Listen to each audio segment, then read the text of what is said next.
다 오신 건가요? 홍예성이고.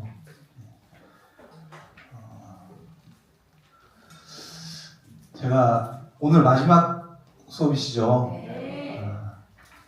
제 강의를 잘 할 수 있을지 모르겠습니다. 제가 전문 강사가 아니니까 좀 이해해 주시고 들어주시면 감사하겠습니다.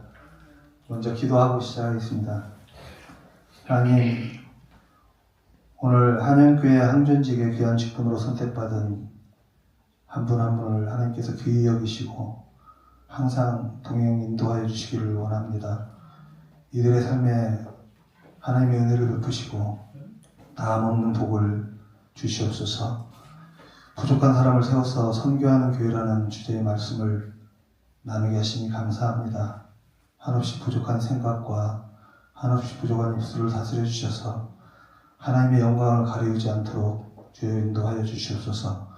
시간 오직 주를 의지합니다. 거룩하고 존귀하신 예수님의 이름으로 기도드립니다. 아멘.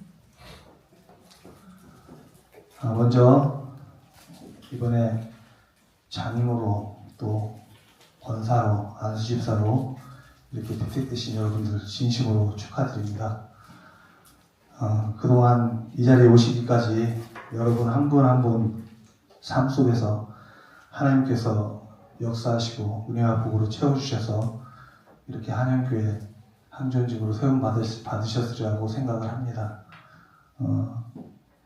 그런데 이게 여러분 지금 항전직으로 피택받은 것이 끝이 아니고 이게 새로운 시작이라는 것 꼭 명심하시고 더 열심히 교회를 위해서, 스스로를 위해서, 하나님 나라를 위해서 열심히 달려갔으면 좋겠습니다.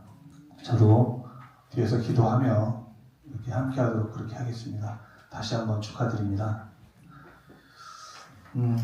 여러분 교재 보시면 제가 저 나름대로 그냥 이번에 그 네팔 다녀오면서 교재를 그냥 네팔 다녀오는 과정도 생각을 하고 또 여러분들에게 나누신 책이 있는데 제가 4년 전에 영등포로에 전도운동 하면서 사례를 모아가지고 책을 발간했던 사례집입니다. 그래서 그런 내용들 또 총회에 전국 모여서 자료를 다 모아서 발간한 책이 있는데 그 자료에서 일부도 이렇게 제가 겪어오면서 느꼈던 내용들을 교재에 담아가지고 이렇게 정리를 한 부분입니다. 그래서 그렇게 깊이 있게 목사님들처럼 이렇게 막 깊이 있는 내용으로 쓴 건 아니고 여러분들 다 아시는 내용이 많이 있습니다. 그래도 다시 한번 이렇게 되짚어본다 생각하시고 저하고 같이 그 흐름대로 한번 읽어가면서 제가 이렇게 말씀드리도록 그렇게 하겠습니다. 먼저 제가 첫 번째 질문을 써놨는데요. 여러분 지금 무슨 안경을 쓰고 있습니까? 무엇을 볼 수 있는 안경을 끼고 있습니까? 이렇게 제가 질문을 던지고 있습니다. 잠깐 생각해 보셨으면 좋겠습니다. 이번 이 강의 마지막 부분에 이 부분을 다시 한번 생각을 해보게 될 건데 한번 생각해 보셨으면 좋겠습니다. 선교를 바라보는 시각은 사람마다 다릅니다. 어떤 안경을 끼고 있느냐에 따라서 선교 현장을 전혀 다르게 볼 수 있습니다. 오늘 우리는 그 안경부터 점검하는 시간으로 시작하겠습니다. 지난 3월 24일부터 29일까지 네팔에 다녀왔습니다. 한영교회가 그동안 7년 동안 기도하고 후원해온 네팔 버하니푸르라는 지역 에덴교회 입당 예배에 참석하기 위해서 그곳에 다녀왔습니다. 에덴교회가 세워진 버하니푸르는 카트만두에서 차로 지름길로 7시간, 원거리로 돌아가면 10시간. 지름길은 3시간 정도 빨리 갈 수 있는데 길이 너무 험한 길입니다. 그 길로 이렇게 적은 인원이 가면 그 길로 가고 이제 단기선교팀이 가면 대형버스로 가야 되기 때문에 그 길은 대형버스가 못 다니는 길이에요. 그래서 10시간 코스 이렇게 가는데 가는 그 버하니푸르라는 지역이 인도하고 접경 지역에 있는 테라이 평야라는 그 지역입니다. 거기까지 가가지고 거기서 그 저희가 교회를 건축한 에덴 교회가 인도의 신분제도 있죠. 신분제도 최하층이 달리트라고 해요. 달리트. 근데 그 달리트 중에서도 최하층민 그 사람들이 무사흐 부족이랍니다. 그 무사흐 부족들은 쉽게 그 무사흐 부족이라는 그 뜻이 무사흐라는 뜻이 쥐를 잡아먹는 사람들이래요. 쥐 잡아먹는 사람. 그래서 그 사람들한테는 고용도 생계도 아무것도 허락되지 않아서 들판에서 쥐를 잡아먹고 생계를 유지하는 그런 부족이라고 합니다. 근데 그런 사람들한테 우리 한용교회가 에덴을 선사를 한 겁니다.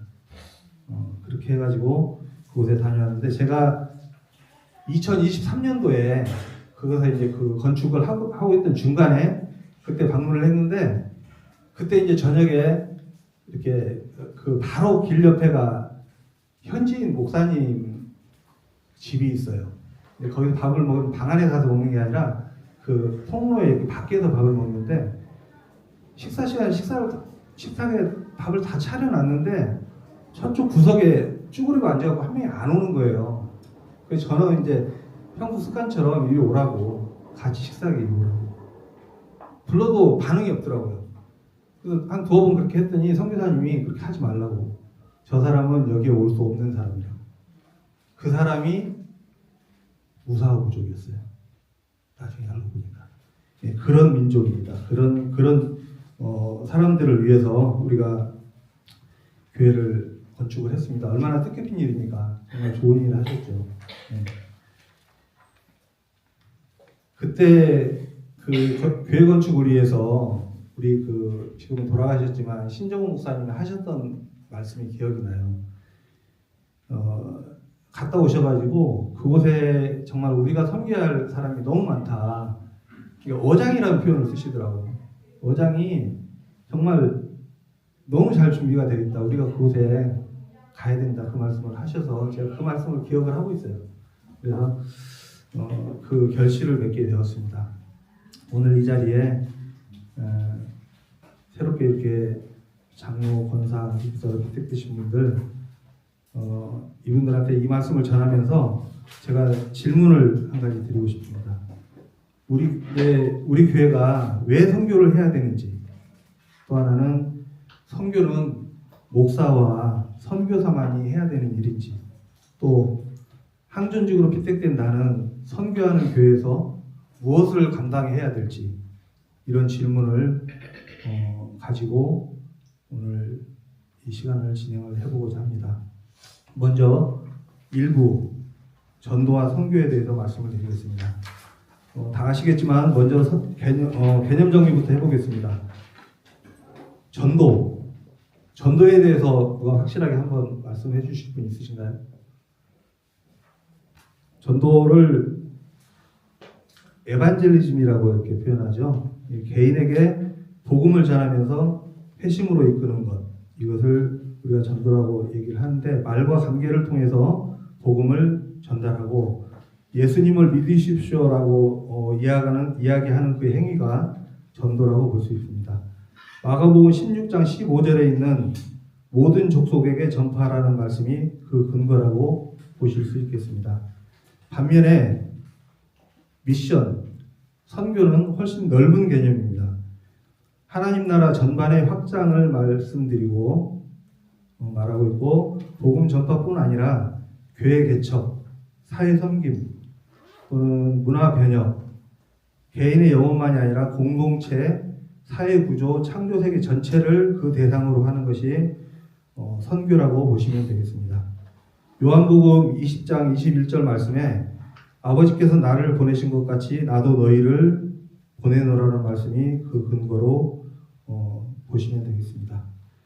정리하면 전도는 선교 안에 포함이 되고, 선교를 한마디로 표현하면 전도를 실행할 수 있는 모든 방법과 모든 도구를 포함해서 선교라고 표현하시면 좋을 것 같습니다.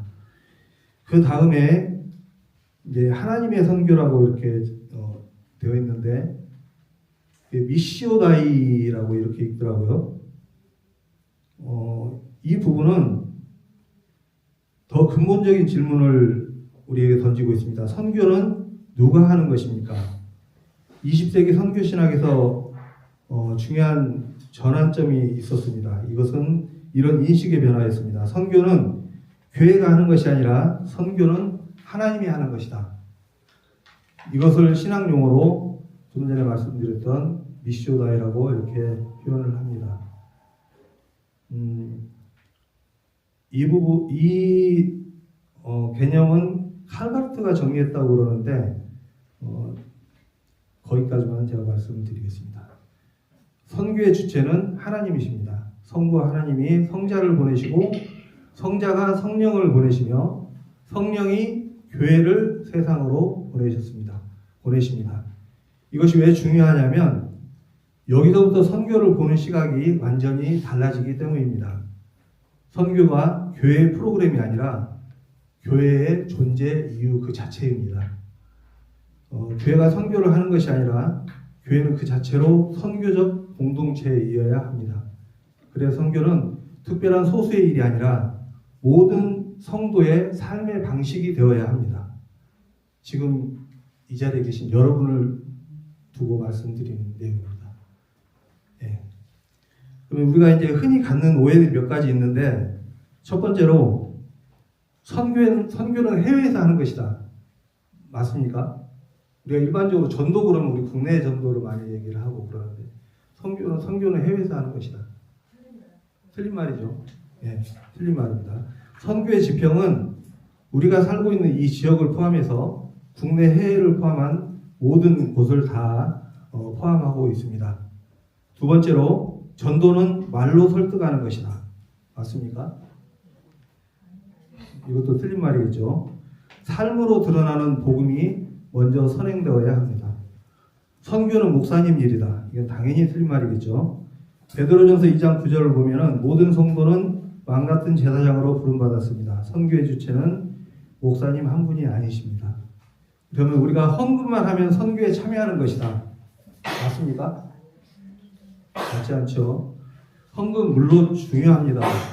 선교사님들 활동하시는데 여러분들 후원이 없으면 할 수가 없습니다.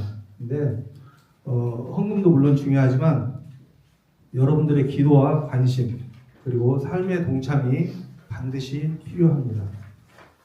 2부입니다. 두 번째, 교회의 정체성과 선교입니다. 위에서 개념을 정리했는데 이제 교회를 한번 들여다보도록 하겠습니다. 교회의 정체성과 선교, 이 둘이 어떻게 연결되는지 한번 보겠습니다. 선교는 교회가 어떤 결정을 내려서 선택하는 활동이 아닙니다. 교회는 교회의 본질 자체가 이미 선교적입니다. 교회는 무엇인가? 아주 기초적인 질문이지만 교회가 무엇인지부터 한번 짚어보도록 하겠습니다. 성경 구절 몇 군데를 말씀을 드려보도록 하겠습니다. 디모데전서 3장 15절에 이렇게 말씀이 나와 있습니다. 이 집은 살아계신 하나님의 교회요 진리의 기둥과 터니라. 우리가 예배 때 항상 외우는 사도신경에는 거룩한 공교회라는 말씀이 나오죠. 네, 교회는 지역적 시간적 경계를 초월해서 하나님의 백성 공동체를 말하고 있습니다. 에베소서 1장 22절과 23절에는 교회는 그리스도의 몸이라고 말하고 있고, 에베소서 4장 4절에서 6절까지는 한 몸, 한 성령, 한 믿음이라고 말하고 있고, 마태복음 16장 18절에는 내 교회를 세우리니 이렇게 말하고 있습니다. 그 다음에 사도행전 2장 42절에 47절은 초대교회의 공동체 모습을 말하고 있습니다. 에베소서 1장 22절과 23절에서 바울이 말합니다. 교회는 그리스도의 몸이요 만물 안에서 만물을 충만하게 하시는 이의 충만이다. 그리고 니케아 신조에 교회의 네 가지 속성을 말하고 있는데, 하나의 교회, 그리고 거룩한 교회, 보편적 교회, 그리고 사도적 교회를 말하고 있습니다. 여기서 사도적이라는 속성을 살펴보시기 바랍니다. 이것은 단순히 사도들의 가르침을 잇는다는 뜻이 아니고 사도의 어원을 보면 보냄받은 자로 이렇게 말하고 있습니다. 교회는 본질적으로 보냄받은 공동체입니다. 그래서 보냄받은 공동체가 교회라면 교회는 존재 자체가 선교적일 수밖에 없다. 이렇게 표현할 수 있겠습니다. 다음으로 신앙 성장이 선교로 이어지는 구조에 대해서 한번 보겠습니다. 많은 분들이 이렇게 생각하십니다. 신앙이 깊어지면 나중에 선교도 하겠지. 그런데 이 부분을 분명히 말씀드리면 신앙 성장과 선교는 별개가 아니고 건강한 신앙 성장은 자연스럽게 선교적 삶으로 이어집니다. 이것을 예배, 성장, 파송의 순환 구조로 이해할 수 있겠습니다. 예배에서 우리는 하나님을 만납니다. 그 만남이 성장으로 이어집니다. 그다음에 말씀과 기도와 공동체 안에서 변화가 되고 그 변화된 사람은 파송이 됩니다. 세상으로 나아가 섬기고 증언합니다. 그 삶이 다시 예배로 돌아옵니다. 교회 예배가 살아있을 때 성도가 말씀으로 변화될 때 그 변화된 삶은 자연스럽게 주변 사람들에게 복음의 향기를 전합니다. 이것이 선교입니다. 예배 없는 선교는 동력을 잃고 파송 없는 예배는 완성되지 않습니다. 그다음에 그렇다면 한국교회의 현실이 어떤지 한번 보도록 하겠습니다. 대한예수교 장로회 총회 통계를 보면 코로나 이후에 교인 수가 전 연령대에 걸쳐서 감소를 하고 있다고 해요. 근데 그 중에서 특히 다음 세대 영유아부터 중고등부에 이르기까지 지난 10년간 감소폭이 16만 4,920명이라고 이렇게 총회 통계에 이렇게 나와 있습니다. 이게 단순한 숫자로 우리가 볼 것이 아니라 교회의 미래와 직결된 영적 위기라고 이렇게 보시면 되겠습니다. 왜 그렇게 봐야 될까요? 이게 인원이 그렇게 줄어든다는 것은 관계망 축소, 그 다음에 세속화, 교회에 대한 사회적 신뢰 하락 같은 외부적인 이유도 있지만 더 근본적인 것은 우리가 교회 내부를 한번 살펴보셔야 합니다. 예배는 있는데 파송이 없고 성장을 이야기하는데 세상을 향한 문은 닫혀 있습니다. 우리 교회만을 위한 신앙, 개교주의가 선교적 공동체성을 서서히 약화시켰기 때문입니다. 내부 지향적 교회는 결국 쇠퇴합니다. 반면에 선교적 교회, 밖을 향해 열려있는 교회는 부흥하고 성장할 수 있습니다. 그러나 이 위기는 동시에 교회가 본질로 돌아갈 기회이기도 합니다. 선교하는 교회는 이 현실을 직면하면서 다시 복음의 생명력을 회복하는 공동체입니다. 그 중에 오늘 여기 계신 항존직 여러분들이 계십니다. 제가 말씀드릴 내용들은 주로 이제 그 교재에 다 있는데요. 제가 중간에 몇 가지만 좀 읽고 넘어가도록 하겠습니다. 그 3부에서 그 예루살렘과 유대와 사마리아와 땅끝이라고 되어 있는데 땅끝을 한번 보시면 이게 이제 땅끝을 저희가 해외 선교를 말씀을 드리는 건데 제가 여기에 네팔 에덴교회 상황을 간략하게 적어놨어요. 이게 네팔이 힌두교 국가죠. 힌두교 국가인데 2021년도 센서스에 이렇게 나와 있는 자료를 보면 그 힌두교가 81%로 되어 있어요. 그리고 불교가 8%, 그 다음에 기독교가 1.76%로 되어 있는데 저희 한영교회가 비전 트립을 갔던 2019년도에는 힌두교가 84%였었어요. 근데 그 3% 줄었죠. 그리고 지금 기독교가 1.76%라는데 실제로는 네팔이 부흥이 많이 된다 그러는데 그 현지인들 얘기로는 1%가 채 안 된다고 이렇게 표현을 해요. 본인들은. 그런데 지금 이번에 그 네팔에서 이렇게 쿠데타는 아니죠. 그 젊은이들이 그 비리를 저기 해가지고 이렇게 들고 일어났었잖아요. 새로 정부가 저희가 들어오기 전날인가 출범을 했는데 그 출범한 그 관료들이 다 힌두교들이에요. 힌두교들. 그래가지고 그 사람들이 탄압을 하는데 불교, 이슬람, 기독교를 다 포함해서 탄압을 한답니다. 근데 이 불교를 건드리면 불교 승려들은 가만히 안 있는데요.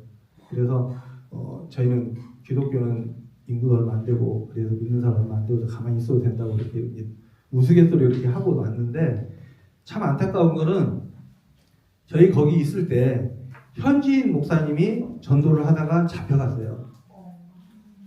그게 지금 현재 그 해외 선교, 네팔 선교의 현실이 그렇습니다. 그래서 저희가 기도를 많이 하셔야 될 것 같고요.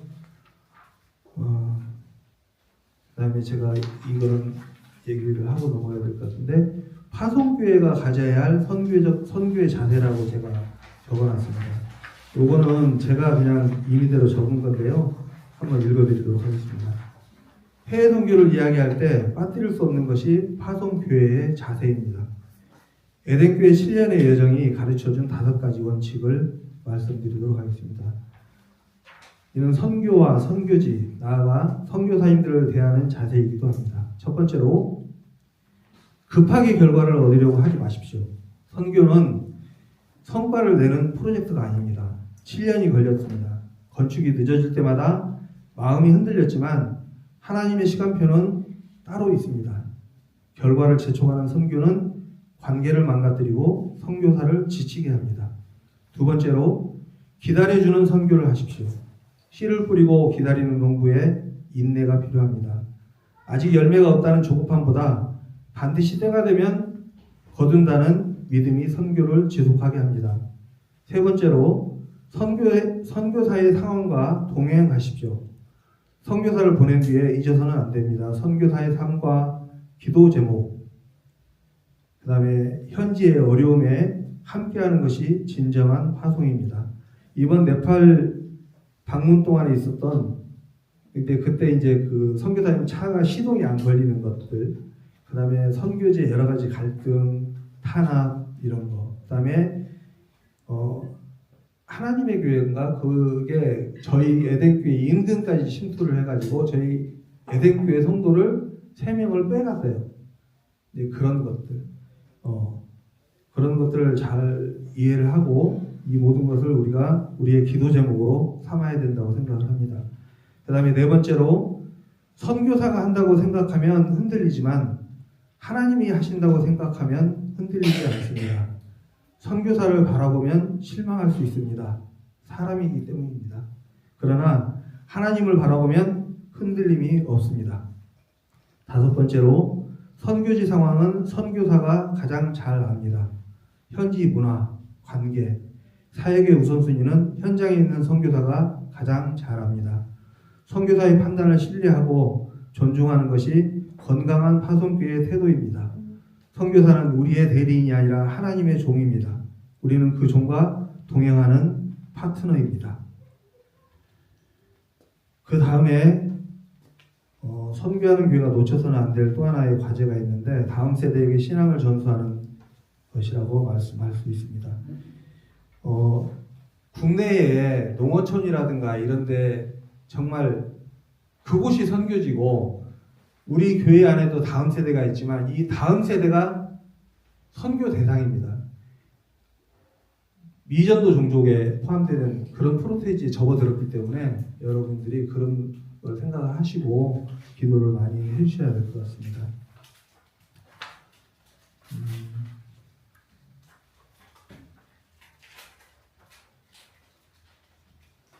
오부에 보면은 선교적 교회의 5가지 특징이 있습니다. 첫 번째는 보냄받은 정체성입니다. 교회는 세상으로 보냄받은 공동체임을 분명히 인식해야 합니다. 선교는 특별위원회의 일이 아니라 교회 전체의 존재 방식입니다. 두 번째는 통전적 복음입니다. 말씀 선포와 사회적 섬김은 분리되지 않습니다. 전인적 복음을 살아내는 것이 필요합니다. 세 번째는 문화 참여입니다. 세상을 거부하는 것이 아니라 복음으로 문화를 변혁하는 방향으로 참여해야 합니다. 네 번째는 공동체적 증인입니다. 개인이 혼자 선교하는 것이 아니라 교회 공동체 전체가 함께 세상의 복음을 드러내는 것입니다. 다섯 번째는 지속 가능한 구조입니다. 일회성 행사가 아니라 선교 문화가 교회 일상 안에 뿌리 내리는 것이 필요합니다. 자, 마지막입니다. 6부 항존직의 역할과 책임. 성경적 근거로 직분의 의미를 한번 말씀드리도록 하겠습니다.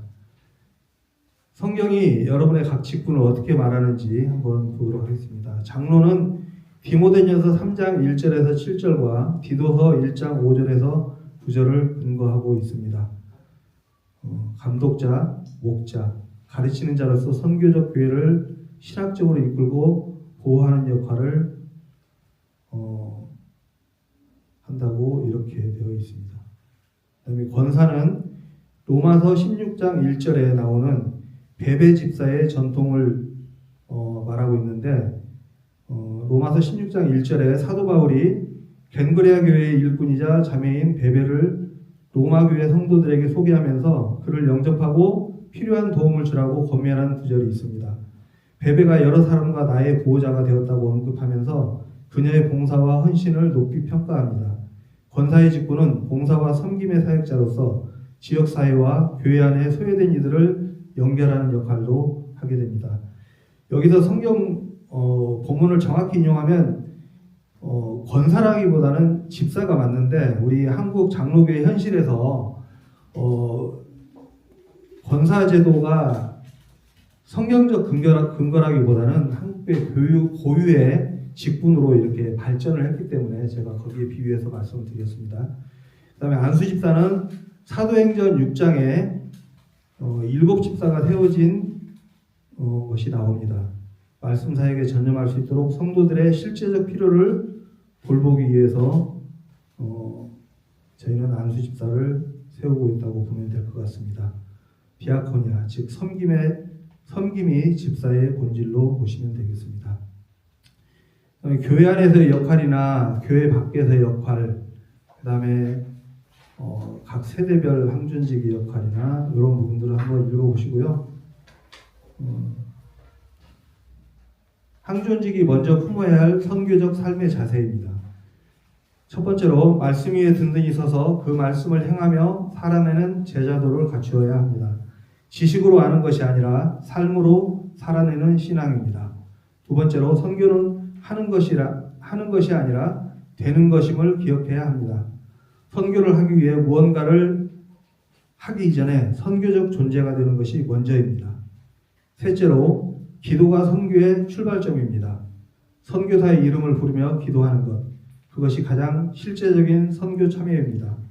넷째로 하나님이 이미 앞서 일하고 계심을 신뢰하면서 그 움직임에 동참하는 겸손함을 가져야 합니다.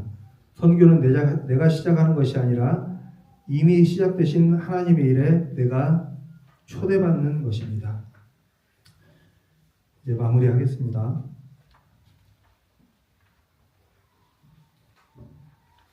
다른 내용 읽어보시고요.